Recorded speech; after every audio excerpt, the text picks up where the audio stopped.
అయ్యయ్యో, నాకు ఇన్ని తెలివితేటలు ఇచ్చిన ఆ దేవుడు చదువు ఇవ్వలేదే. ఏంట్రా అబ్బాయి ఏం లేదు, ఏం లేదు. ఏడుస్తున్నావు? ఏమీ లేదంటావు.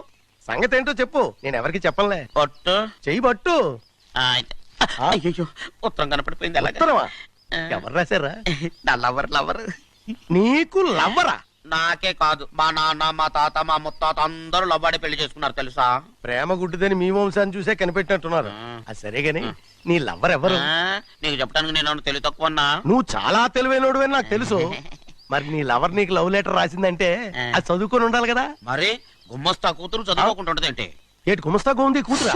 అయ్యో, నోరు సరిపోయింది. అది నీకు మామూలే గాని ఏదో లెటర్ ఈ చదివి చెప్తాను. చదివి చెప్తావా? చదువు. ఇదిగో, ఇక్కడ చదివితే అందరు వింటారు. ఇదిగో, ఇది నా ప్రేమోత్తరం. ఎవరికి పడకుండా చదువు. అమ్మాయి కంటే అక్షరాలే అందంగా ఉన్నాయిరా. అమ్మాయి కూడా అందంగా ఉంటది కదా. మరి బసవయ్య, నా ప్రేమ నీదయ్యా. ఇదేంట్రా చెవులు మూసు? నేనేమన్నా తెలివి తక్కువ అనుకున్నావేంటి? నువ్వు ఉత్తరం చదువుతుంటే నీ చెవులకు వినపడుతుంది కదా, అందుకని మూసేసా. నేను చదివే లెటర్ నాకు వినపడుతుందని నా చెవులు మూసేసావా? అబ్బాబాబాబాబాబాబా, సూపర్ రా. నీ అంత తెలివైనోడు ఈ భూమి మీద పుట్టలేదురా, ఇక మీద పుట్టబోడురా. ఇది చదివే లెటర్ కాదురు, నవిలే లెటర్.